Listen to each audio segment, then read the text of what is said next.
India team में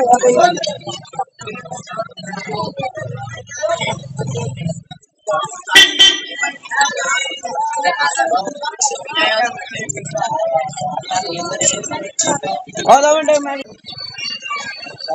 में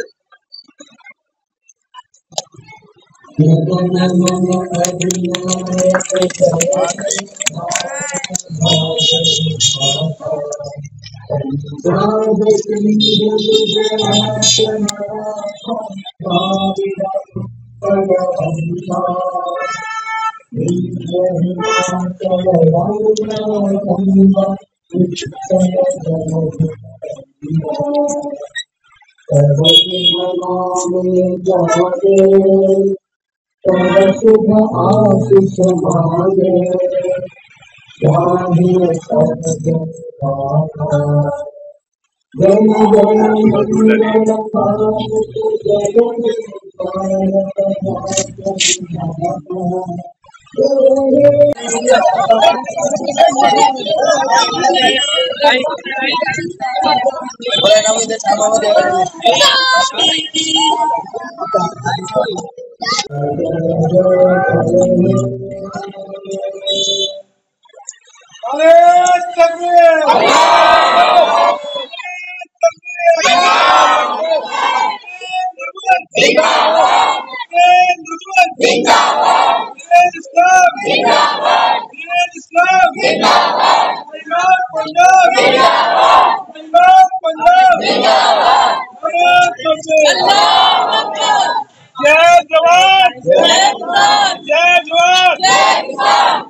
पंजाबी च करनी हिंदी च बिस्मिल्लाहिर्रहमानिर्रहीम। शुरू अल्लाह ताला दे नां तो जो बड़ा मेहरबान ते निहायत ही रहम करने वाला है। अज 26 जनवरी है, गणतंत्र दिवस है। अज दे दिन साडे देश का कानून बनया सी, लेकिन बहुत घट लोग जानते अज दा दिन जिहड़ा है साडे देश की जंगे आज़ादी का भी पहला दिन है। अज दे दिन ही संपूर्ण भारत की आज़ादी का जिहड़ा प्रस्ताव है वो देशवासियों ने अंग्रेज़ों के सामने रखा सी और कहा सी कि सानू किसी भी तरह तुहाडी दखल अंदाजी जिहड़ी है अपने देश दे विच नहीं चाहिए। सब तो पहला आज़ादी दिवस जिहड़ा है वो हकीकत दे विच 26 जनवरी ही है, इसलिए 26 जनवरी वाले दिन नूं जिहड़ा गणतंत्र दिवस जिहड़ा है वो बाद चों बनाया गया।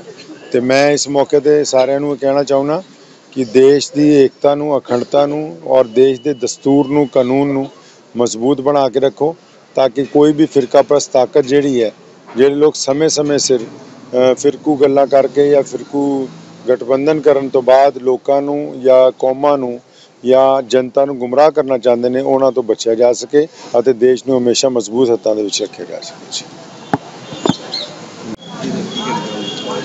बिस्मिल्लाहिर्रहमानिर्रहीम। शुरू अल्लाह के नाम से जो बड़ा मेहरबान और निहायत ही रहम करने वाला है।